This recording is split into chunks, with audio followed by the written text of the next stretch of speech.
Hi there. Welcome to the second now episode of the Music Prose Podcast, Prose. Thank you very much. I am your host, Crystal. Kaluli. Thank you.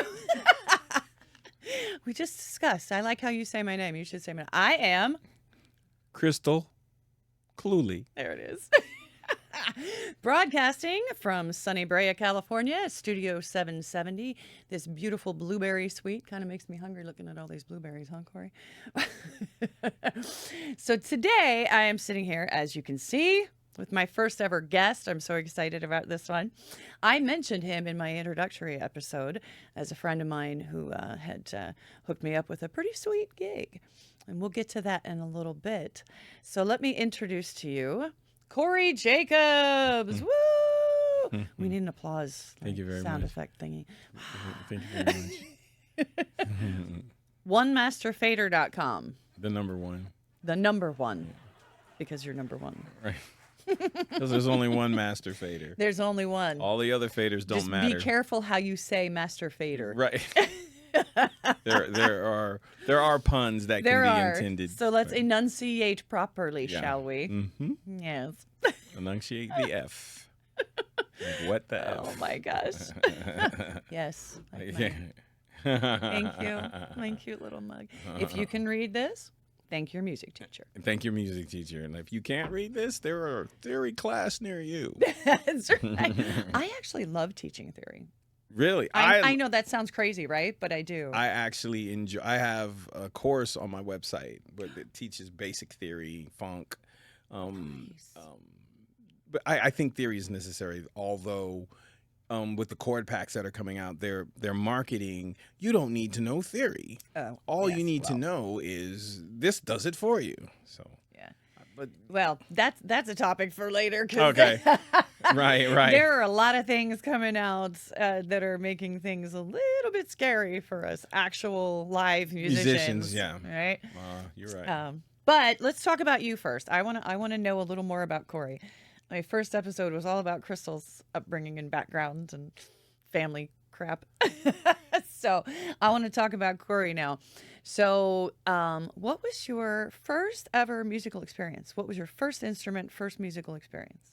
My first musical experience was in church, and everybody was standing up, and except for this guy behind this big box, and he was I kept seeing his head do this, and then everybody else was like responding. It was like he was controlling everything, and I just kept staring at this guy. At the end of the service, I walk over there, I walk around a big huge box, and I see my first set of 88 piano keys. And I was like, wait, if you press this, it makes them do that. I want to learn this. Yes. So that was my I will never forget that. I remember it like it was yesterday. And then, so what I would do when I got home, I would take a broom, a corn broom. Remember the corn brooms? I don't have them anymore. And I would, the corn brooms with those little, they were just like actual bristles from like weeds or something. I don't know. Okay. Yeah. Like what you see when you think of a typical witch's broom kind Right, of thing? exactly, Yeah, like that. okay, So right. I would lay it on Got its it. side, and I would play the bristles like piano keys. Fun. Yeah, and How old were you? I was probably 5 or 6, and my dad up in the garage, he had like an attic space, and there was a little keyboard up there. And I said, "Get that down, or can you get that down?" Please get that down. I don't know how when you're 5. Like, Right? That's what I want.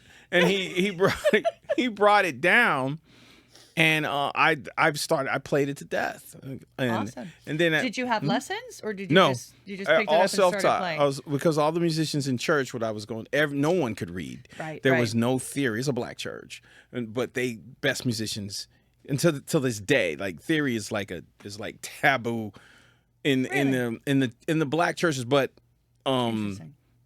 I learned by my cousin Pebbles. Was my first ever like mentor and idol. It's like, oh my God, I want to play like her. She did no mention of reading, but so as I was learning how to read, I would spend hours learning a song, literally 2 or 3 hours learning one song until I got into college. I saw these guys do a gig cold. When did you guys rehearse? How did you play so many songs? We read them. No. Like, who reads that And then Yeah. that's when I set out on my journey. It's like, I have to learn how to read. I have to. And Wow. So your reading didn't come until like after college, you're saying? during So after all high through school. high school Well, and I knew everything, how you to were read just doing We- by ear? in middle school. In middle school and in high school, I was a drummer, so I knew how to read drum music. I could sight read drum music, Interesting. right? Because I was playing snare How come drum. I've never known that about you, Corey? We've didn't? known each other, what, 15, 17 years? Yeah, it's been a something long like that? time. How I've never seen you on a drum kit. I never knew.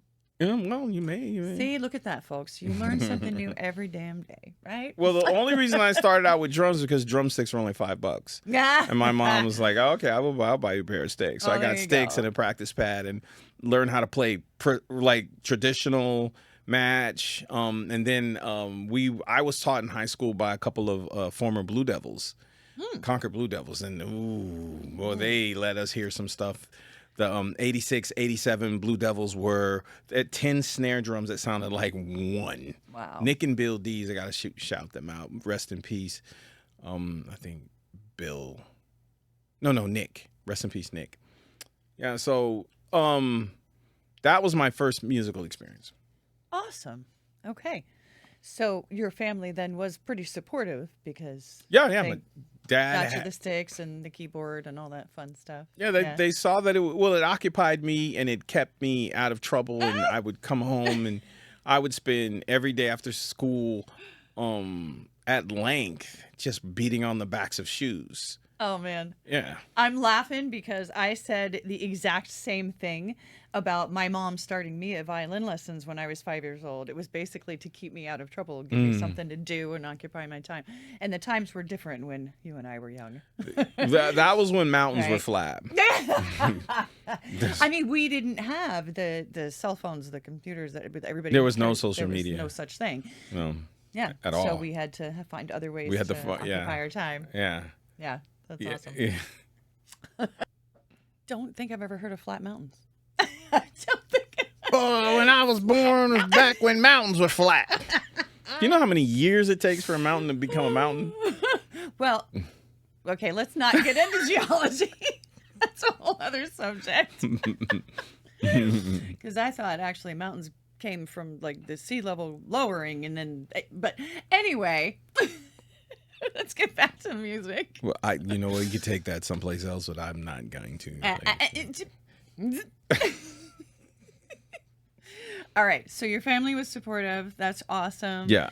They helped you through, and then where did you go to college? Actually, I went to Solano Community College, same college as Sly Stone, Nice. who speaks very highly of David Froelich, who apparently wrote the song. I think it was Take Six. would be take five Take Five. because it's in five. It's in five. 1, 2, 3, 4, 5. 1, 2, 3. There's no key signature on that mug. Right? Just so That's you know. true. You're right. There's no key signature. Just a clef. Just a clef. All right. What the clef? Because that's all we have, clef. Oh my god. To the clef. Anyway, yeah, David Froelich wrote Take Five, and he says it was ripped off by Brubeck. Wow. And I don't know.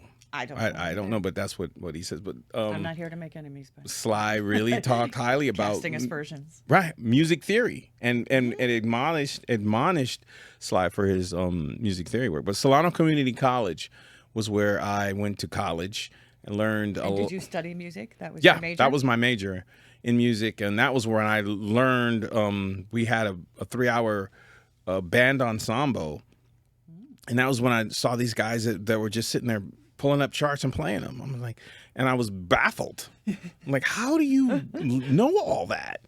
And then that was when I went on I've written some songs in that band room, in those band rooms, because that's all I would do.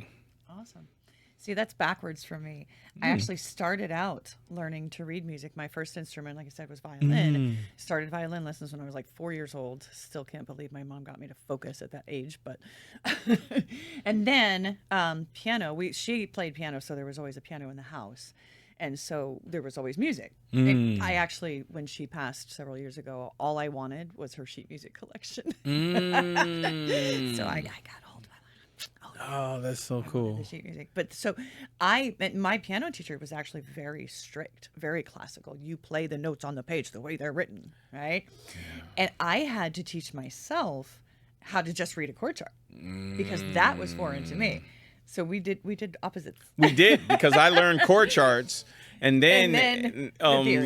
learned notation. Note reading, But yeah. I felt because in classical music, the notation and what the intention of the composer was paramount, as opposed Right. to Right. you can embellish and do what you want. So you could either be an improvisationalist or a CD player, or an iPod, or streaming, where you just play what's there. I Right. decided I wanted to embellish. Awesome. Well, I mean, okay. I'm just going to challenge you just a teensy bit. Challenge. Just a teensy bit. Because I think you can still take classical pieces and make them something fantastic. Oh, done. And not necessarily embellish improv like we do with jazz or whatnot, but absolutely No, that- play with feeling, or right. And, I have that's what all the fun stuff like the crescendos. I did Glossandos. Yeah, yes. Right? I did a remake of Maurice Ravel's Bolero. Oh. With a live clarinet and live violinist, and when I yeah,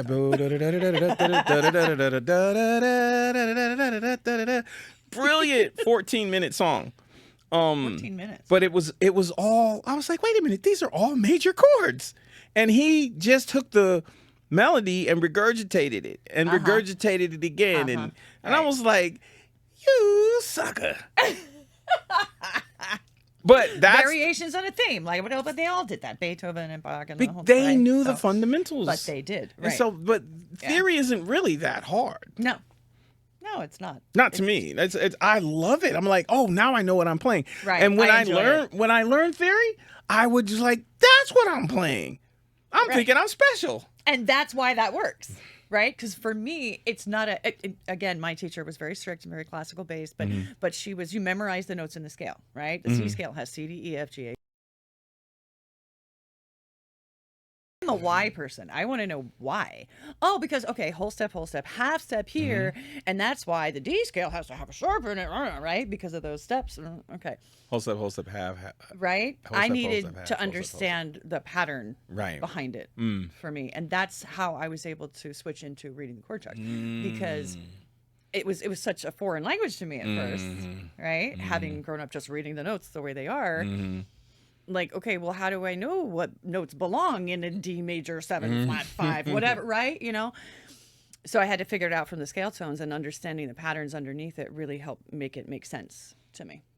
And that's what I teach in I just finished a book on music theory with You write a book? It's finished. I just Stop wrote a it. book. Cori wrote a book. It's I it's didn't gonna- even know this. It's going to be on Amazon, but my Wow. focus, instead of playing all these famous songs, my focus was on songwriting. So many people have ideas of like, oh, I got this melody, but I don't know how to put chords to it.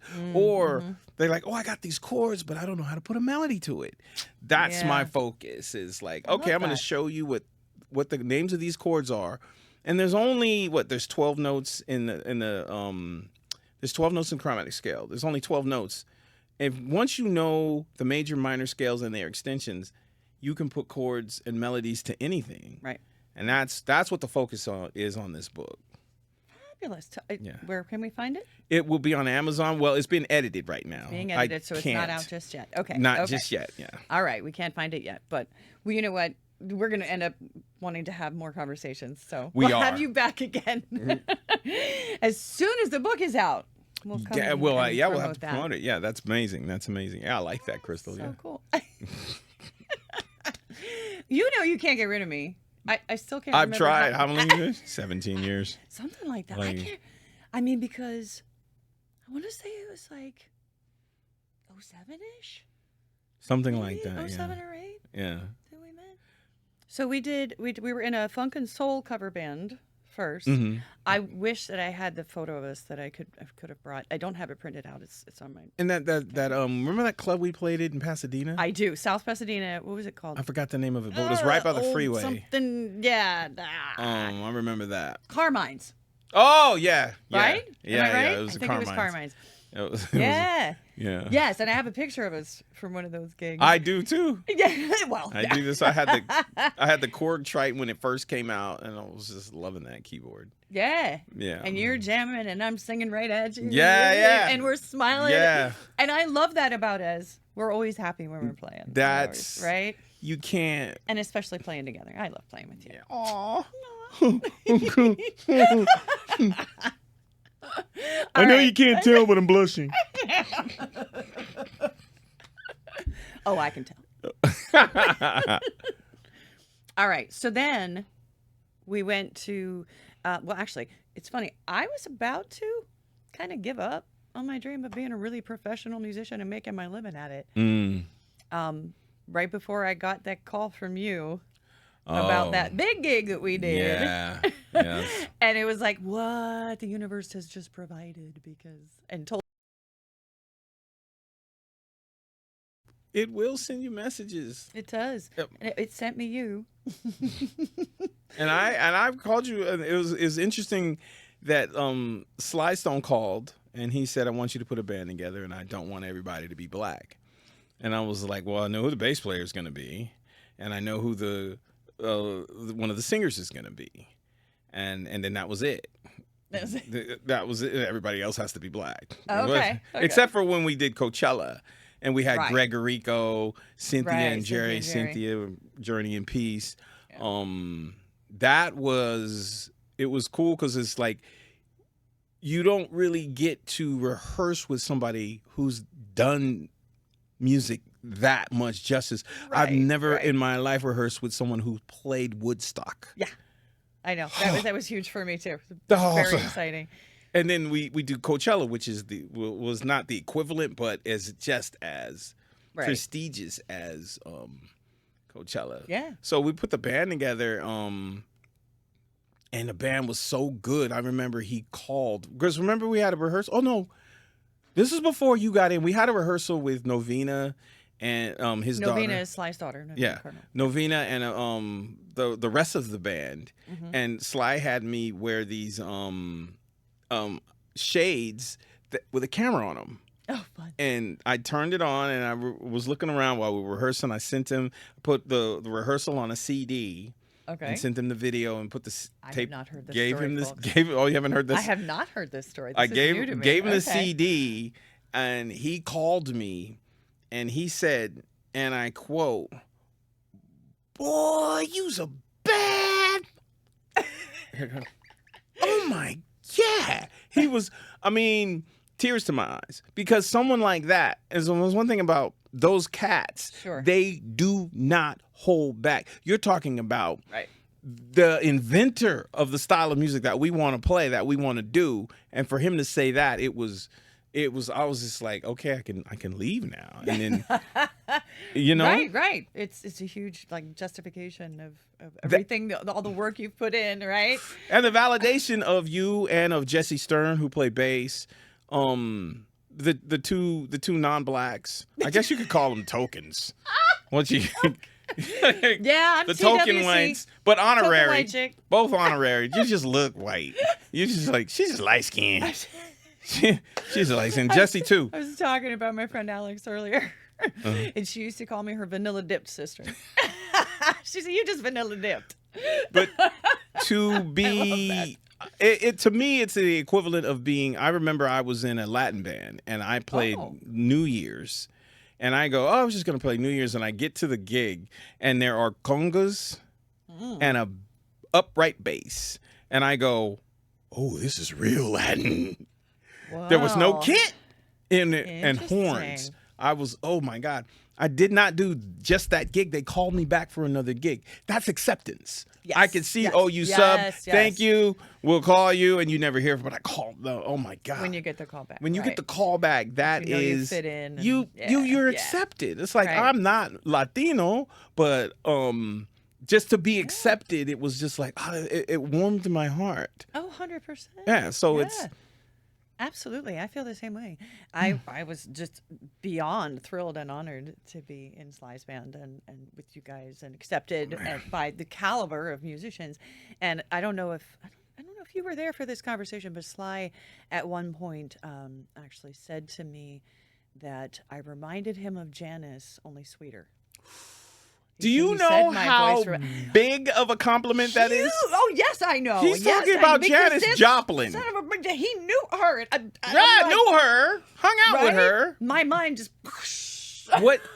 Oh man, Yes, that was huge. That and to get something from him, Right from him. I Because, remember, like you said, he don't hold back. No. And he can be nasty when he want to be. Man, I got a gazillion Sly stories, but that story, but man, it reminds me of the time. Oh, I auditioned for Prince. Oh. And this was not aware of with that. another artist who will remain nameless.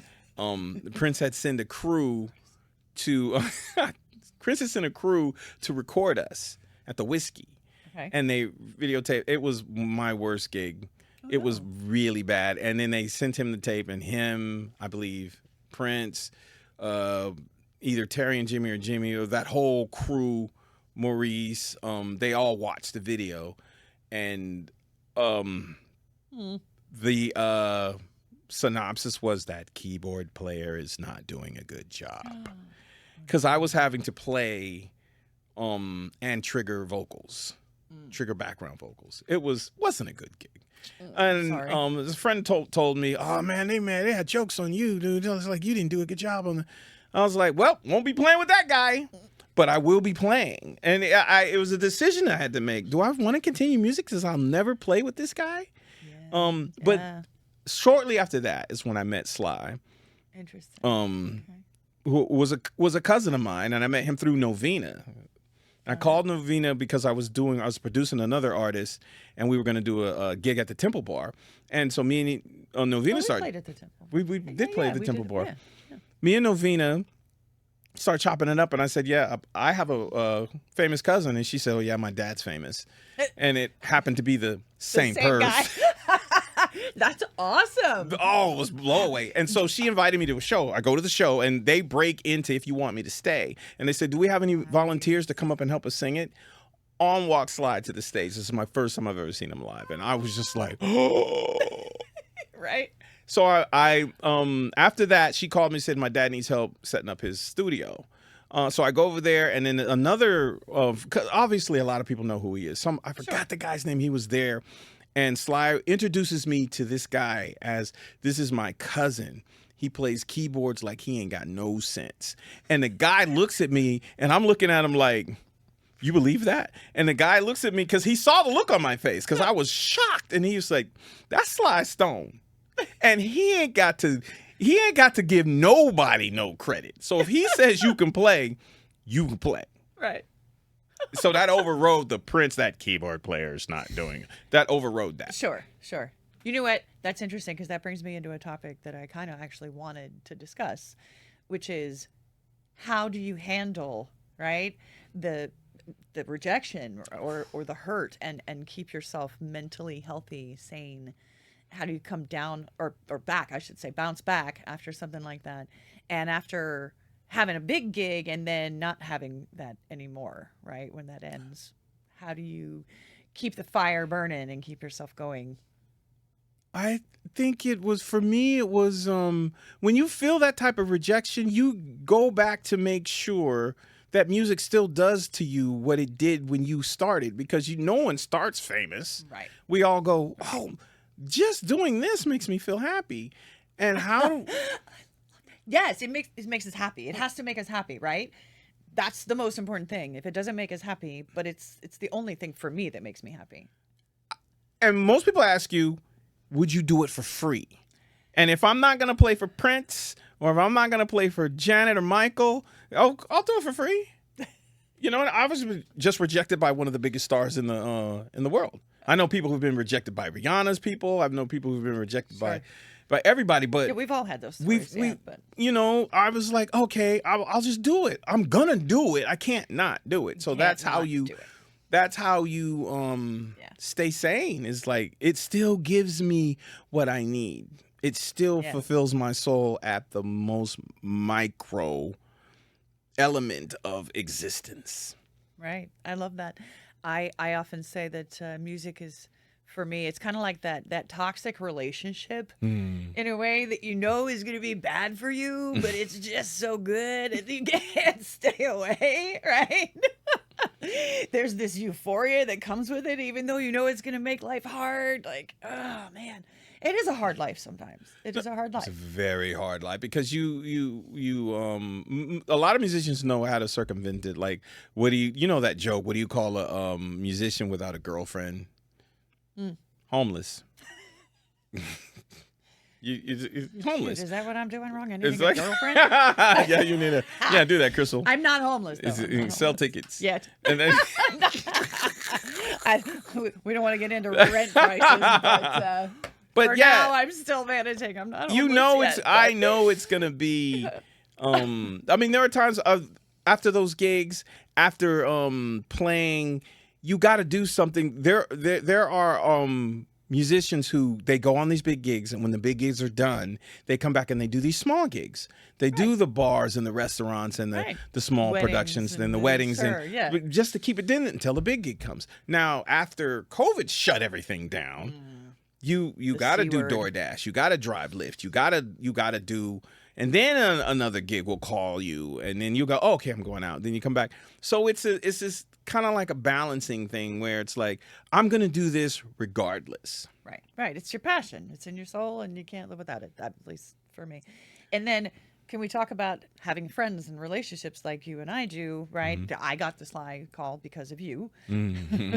Oh, yeah. You're welcome. Thank you. Thank you very much. Yeah. Thank you very much.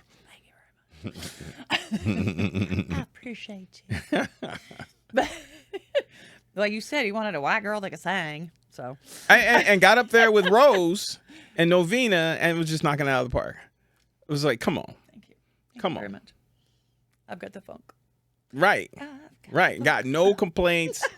Did more than one show Oh yeah. with him because we did if we there did was a couple of Zanzibar. We did Yeah. Temple. We did. Little Temple, Zanzibar, no complaints. If Sly didn't like anything, I would have known because and you were Well, right. there when and Coachella when he climbed in my tail. That was okay. Yeah. Next subject. That's And crazy. then Right. Well, That- he also had called me up one night and asked, "What are you doing tonight?" It was, I think, a Tuesday night, and I was like, "Nothing. You caught me on a day off." He goes, "Let's go see George," and it didn't even register at first who he meant. Right. But he's like, "Just come meet me over here at the hotel. You, me, and baby, we're gonna go." The baby says, this George Clinton. Yeah. He's like, "We're gonna go to San Diego and see George." And yeah, he walks me into the House of Blues with him to go make an appearance with George Clinton, and I'm like, all over again, because wow, That's rock star he status. thought enough of me, to bring me along for that appearance, and that was a huge deal to me. That was, I still can't believe when I would tech his computers, and there was one time it was me at his station, George Clinton, Sly Stone, and I stopped what I was doing and just asked them questions. I'm like, Right. I will never get this chance again. It was, and on Right. multiple occasions, it was like, when do you, I mean, I realized where I was at. And I think my biggest Yes. Sly Stone story, and I'll Right. make it is super quick. He was supposed to do, he was supposed to redo Flashlight by George Clinton for a record. And then, so he was upstairs sleeping, and George shows up, and George would sit and listen in the studio with his laptop, and he would just listen to all this old music that I'd never. Who is that? Oh, who is that? Just listen to it, right? So I go upstairs. Hey, George is here. We're supposed to redo Flashlight, and then Sly goes, "You do the track," and he goes back to sleep. You want me to redo Flashlight by George Clinton, his biggest hit, if not the biggest hit? Okay. You don't say no. You don't give him. You don't talk back. I said, all right. I'll go downstairs, take a deep breath, see George in there, sit down. I can't remember how to play the song. I know it was in C minor, so I just played the best I could, let George hear it, and I say, hey man, can you do this? He said, I can work with that. And for the next 3 hours, I learned George Clinton doesn't know how to read, is not a musician, doesn't play anything, but his ears are his instrument. Yeah. Biggest. And then so when we were done, there's a little bit more to that, but when we were done, hit the space bar. Me and George are rocking out, and I had it turned way up. In walks Sly Stone, smile on his face, and I'm sitting there trying to be cool, but on the inside I'm going, oh my God! Yeah. And so Sly walks over, pull me up a keyboard, and I'm like, what do you? And the only thing that is comparable to that but doesn't exceed that was when I was with Lauryn Hill and we were doing production and she said, I need this done, that done, this done, this done, this, and I'll be back in 2 hours. You want all this done in 2? Okay. She leaves. She comes back. I hit the space bar and she walks out of the room. And I go, did my best. Walks back in with her guitar. Play the track again. Those moments are like, they're like life-changing because these, for one thing I noticed is that they don't pat anybody on the back. Yeah. Your pat on the back is, let me add to that. You get hired and right. Let me add to that. Or, very okay. Nice. Yeah. Adding their own thing. Yeah. That's pretty awesome. Oh, man. I know, totally different like style, genre, and everything else. Mm-hmm.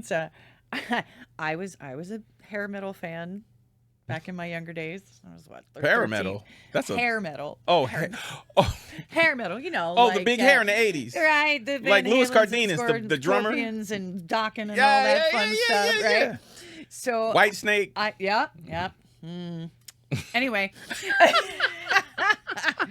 So the track that I did with you, the cover song I did with you, actually, you produced for me, the You've Got a Friend. That was by White Snake? No, that's Karen Carpenter. No. Carole King. Carole King. Let me finish. That was my history's off. No. Oh, okay, sorry. It was a Carole King song we did a cover of. But George Lynch, the guitarist from Dokken, was sort of friendly at the time. I used to teach his daughter, or stepdaughter. I have piano lessons at a little store up in Newhall, right? And so he was in the store one day, and we're chatting, and I told him about this thing. He's like, let me hear it. And he picked up a guitar and started playing along with it. Yes. And so for me, it was like, oh my God. Like, again, right? He didn't say, oh, it sounds great. He just, no.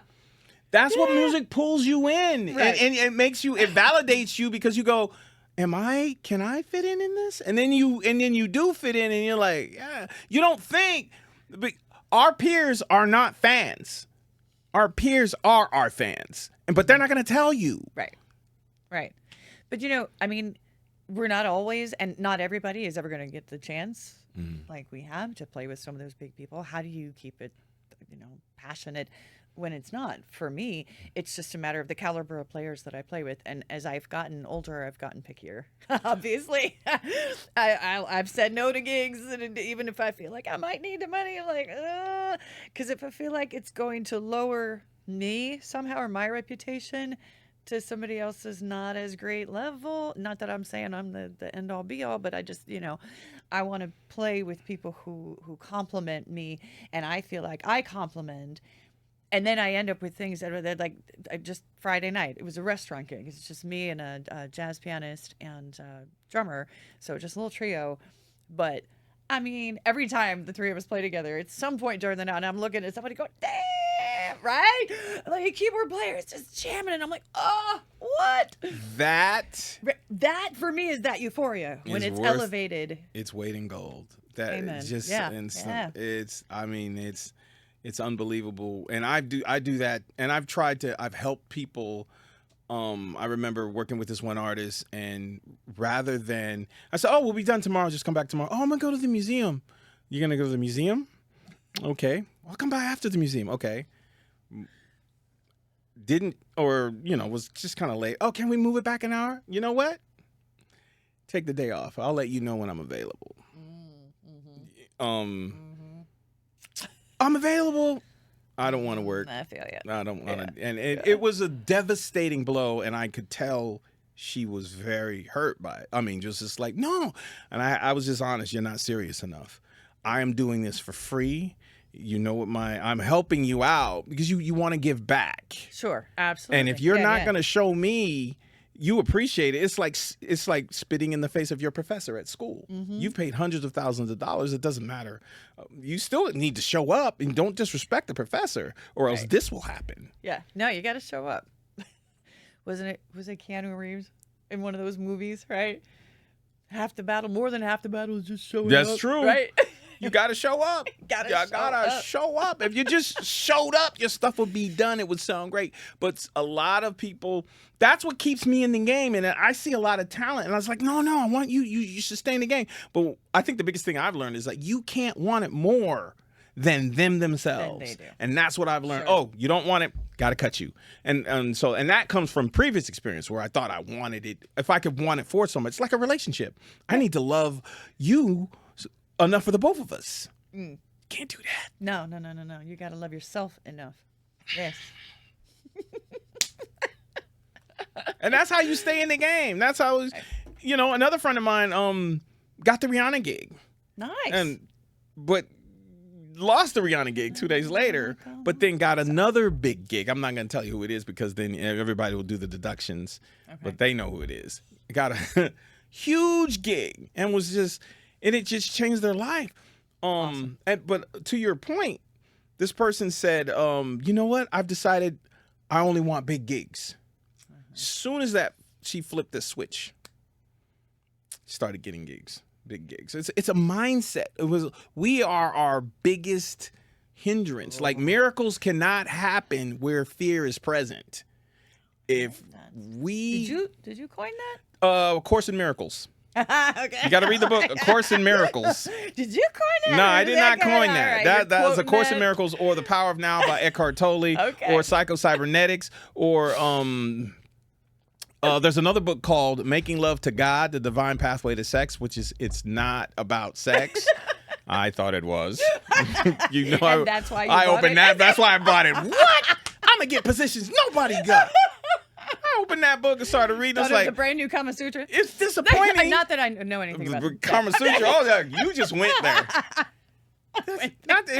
It was disappointing from a vain type of sense, but it was very fulfilling. I was like, whoa, this is unbelievable. I like this. So just by my spirituality, just reading and studying about people who were self-help and the stuff that keeps you stable so you can bounce off of the rejections.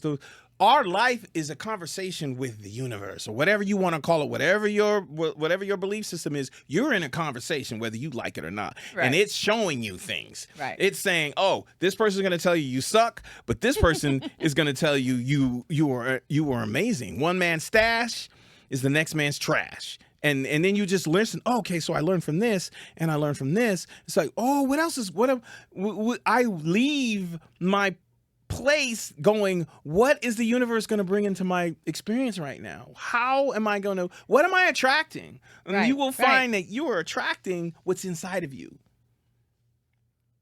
I love that. Oh. And I love you. Oh, love you my too. gosh. Okay. Well, speaking of conversations, ours is like, I knew this would happen. Are we I knew done? this would happen. You and I do this. We get on the phone for what we think is going to be a 5-minute call. And the next thing you know, it's 2 hours later. We went to like one of the subjects that we were. So, well, I think we covered a little bit about what we meant to talk about, but we missed a few things. And so I'm just going to have you back. My pleasure. Will you come back? Of course I will come back.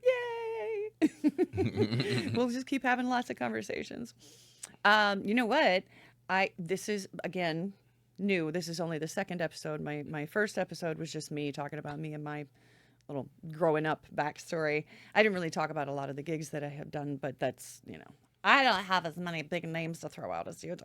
But. Oh, no. So, well, I'll tell you what. I did a podcast but that's okay. High school buddy of mine, John, the John and Ken show, called the Break It Down Show. And I did their first few I did a podcast with them, and then I was guest on other podcasts, and now so this is old hat to you. Well, I'm familiar with it. They've interviewed Nathan East. They've interviewed other famous musicians. Just had conversations with them, and their shout out to the Break It Down Show, John Leon Guerrero and Ken great, great, great people. And I think the layman needs to see what's going on under the hood with musicians. Right. Behind the scenes. And that was Behind what the I said in scenes. my introduction that, we're not necessarily the famous people that you're Right. going to see on MTV or wherever, because I don't know if does MTV even do music anymore, but right. But we're the grunts. We're the behind the scenes, the real cogs and the gears that keep it going. The I think reason is so. some of these stars are amazing Are their bands, their the backups. bands, Yep. and they don't get the shine because That's true. whoever looks under the hood. Right. You know what I mean? Well, we do. We do because we're mechanics. The only ones that look under the hood. We're mechanics. We have to. What's wrong with the hood? What's wrong? What's going on with your car? This is what's going. You need to get this. You need to fire this person, fire that person, hire this person. Car's running well. People don't care. They just look at the hood. They just look at the car. Great car. Right. So, yeah, that's what we're about here at Music Prose. I am going to be putting this out. It's on my YouTube so that people can view it as well as just listen to it. And I will have space for people to make comments. You can ask questions, make comments, talk about maybe who you might want to have me on the show. Have on the show. Have on her show on this show. Yes. Who you would like me to have. There we go. On this show. It's your fault. You get me tongue-tied. I blame you. Oh, my gosh. So, yeah, comment, questions, anything. For now, like I said, I don't have a specific website for the podcast yet, but you can find me at Say my name. Crystal Cluley. CrystalClulee.com. Cluley. You can find Cori at number one, masterfader.com. Do not spell the number one. Just put A1. Masterfader.com. And you can find Studio 770, this beautiful room we are broadcasting from, at studio770.com. Again, numbers, don't spell it out. It's 770. Great engineer. Shout out. Richard Hurst, thank you. Yes. Shanti Haas, the owner who built this beautiful room, she actually did all this decor herself. Great job. It's really nice here, and they've got the whole setup. So if you're interested in actually starting a podcast or doing something like this, they've got a beautiful setup here for you. So, again, you can find our websites, ask about questions about people, things, anything music and life related. And for now, keep listening and learning, and we'll see you next time on the Music Prose podcast.